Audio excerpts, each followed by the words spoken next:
Muito bom, agora vamos continuar a catequese. Nós vamos falar agora sobre o 9º artigo do Credo, que fala: creio na Santa Igreja Católica. Lembrando que toda aula que eu estou colocando aqui de catequese, toda aula tem um PDF com um resumo daquilo que a gente viu aqui, e tem também as questões que é para vocês lerem no Catecismo de São Pio X.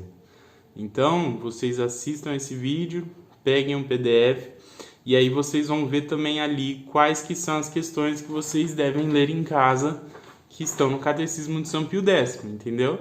Então isso daqui é como se fosse um suporte para aquilo que vocês estão lendo lá no Catecismo de São Pio X. Então vamos começar então com esse 9º artigo que diz: creio na Santa Igreja Católica.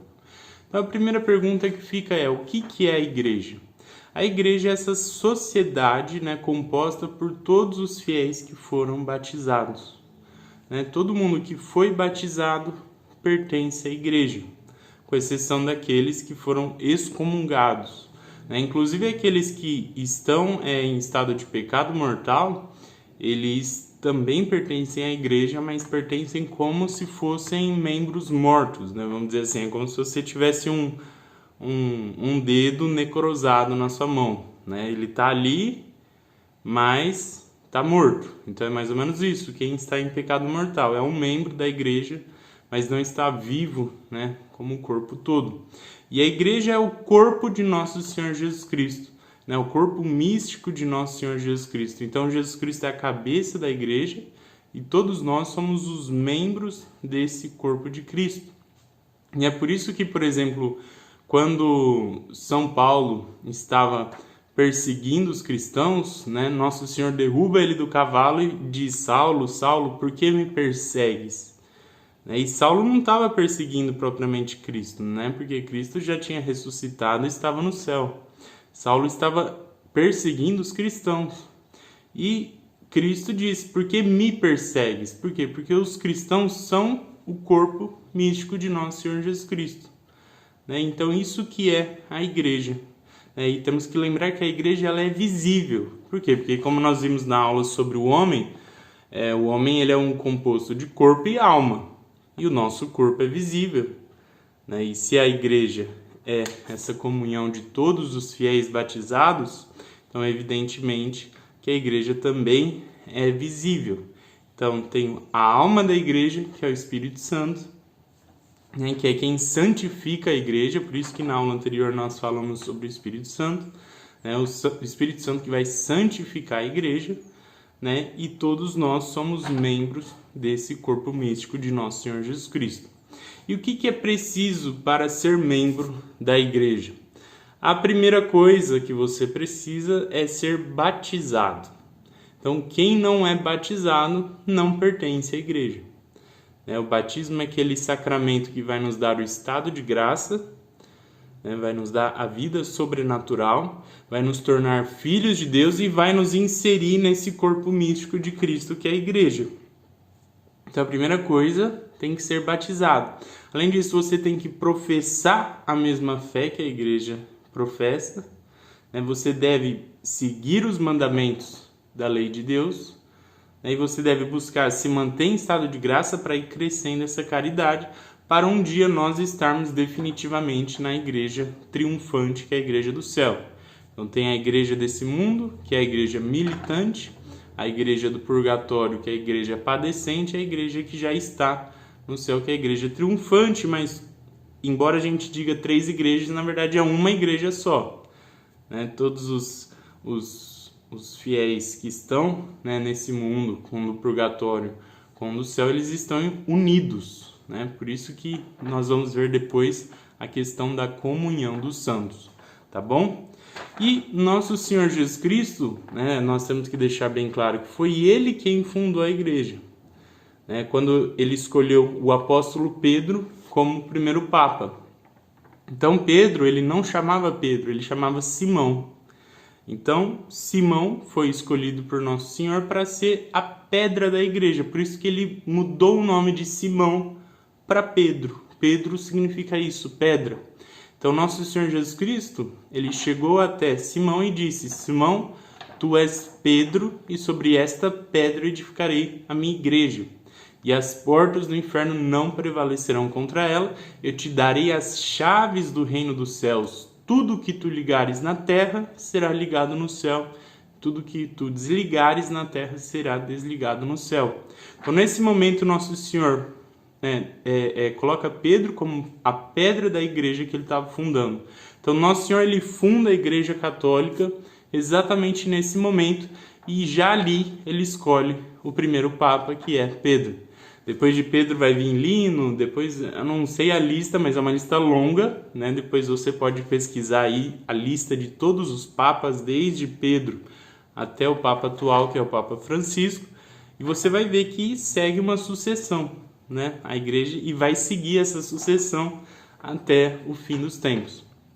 Então, Nosso Senhor ele funda a Igreja Católica ali quando ele coloca Pedro como o primeiro Papa e dá a Pedro as chaves, né, de poder ligar e desligar na terra, ou seja, Pedro ia ser o vigário de Cristo na terra, ele ia ter esse poder, né, das chaves.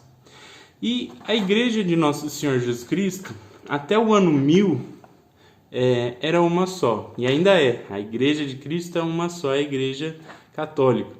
Mas até lá não se tinha, pelo menos não em grande quantidade, igrejas falsas, né? Falsas seitas, vamos dizer assim.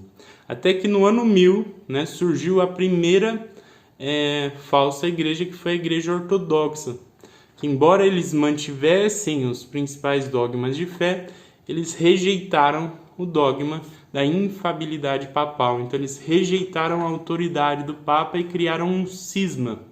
Então foi a primeira vez que homens, né, criaram uma igreja fora daquela igreja que Nosso Senhor tinha fundado, né? Então durante 1000 anos a única igreja que existia era a Igreja Católica, que foi a igreja fundada por Nosso Senhor Jesus Cristo e a igreja que vai existir até o final dos tempos.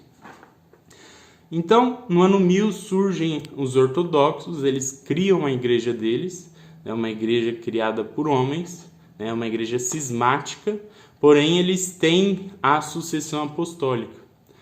Os ortodoxos eles também têm essa sucessão que vem desde os apóstolos. Por quê? Porque eles se separaram da igreja, né, e como a Igreja Católica já tinha essa sucessão, esses homens que quiseram se separar, eles receberam os sacramentos da ordem validamente, né, e por isso que a Igreja Ortodoxa também tem a sucessão apostólica.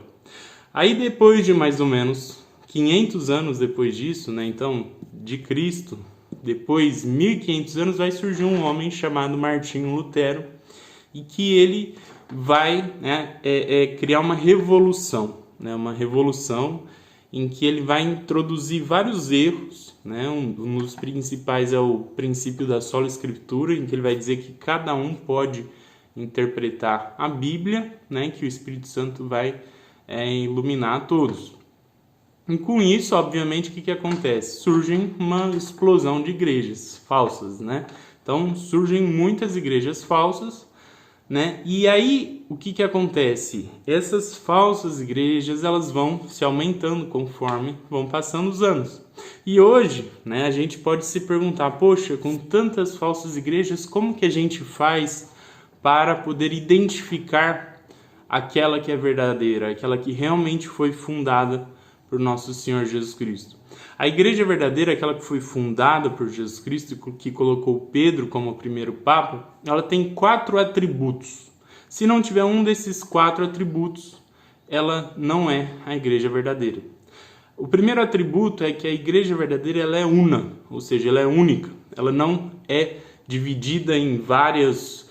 aqui ensina uma coisa, lá na outra cidade essa igreja ensina outra, e no outro país eles não aceitam isso e aceitam outro, ou seja, isso não existe. A igreja verdadeira ela é uma só. Por quê? Porque quando Nosso Senhor disse a Pedro, Pedro, apacenta as minhas ovelhas, ele deixou claro que seria um só pastor e um só rebanho. Então a igreja verdadeira ela tem que ser una. E hoje, a única igreja que de fato é una é a Igreja Católica. A Igreja Ortodoxa, que surgiu no ano 1000, hoje eles também já estão divididos entre eles, assim como os protestantes, os protestantes muito mais. Mas não basta ser una. A igreja verdadeira ela também tem que ser santa. Ou seja, a igreja católica ela é santa porque a cabeça da igreja, que é nosso Senhor Jesus Cristo, é santo. Além disso, os seus membros, né, que estão em estado de graça são santos. Nós temos muitos santos na igreja, né? As leis da igreja são santas, os sacramentos da igreja são santos, né? E todos aqueles, né, que realmente fazem parte da igreja, né, e morrem em estado de graça, plenamente purificados, eles vão estar no céu, que são os santos. Então, e além disso, nós temos uma quantidade de exemplos da vida dos santos impressionantes, né? A gente vê um Padre Pio, é como se a gente estivesse vendo um outro Cristo. A gente vê um São Francisco de Assis, é como se a gente estivesse vendo um outro Cristo. Né? Um São Bernardo, um São João da Cruz, todos esses santos, né, que a lista é enorme, a gente vê ali um outro Cristo. E nós vemos santos até que chegaram a fazer coisas, milagres maiores até do que o próprio Cristo, como ele disse no Evangelho. A quantidade de milagres que o Padre Pio fez, né, é maior do que aquilo que a gente vê nos evangelhos. Então a gente vê só na Igreja Católica a santidade. Então a Igreja verdadeira ela é una, santa, ela é católica, ou seja, a palavra católico significa universal. Ou seja, ela tem que estar para todos os povos no mundo inteiro, ela é para todos. E a igreja que está presente no mundo inteiro, para todos os povos, né, desde o Ocidente ao Oriente, é a Igreja Católica. Então ela é una, santa, católica. O quarto atributo, que é também um dos mais importantes, é que ela é apostólica. Ou seja, a igreja verdadeira ela tem que ter a sucessão apostólica. Ela tem que vir lá dos apóstolos. Não existe essa coisa que os protestantes fazem de eu descobri a verdade aqui na Bíblia, vou agora fundar minha igreja aqui no quintal de casa.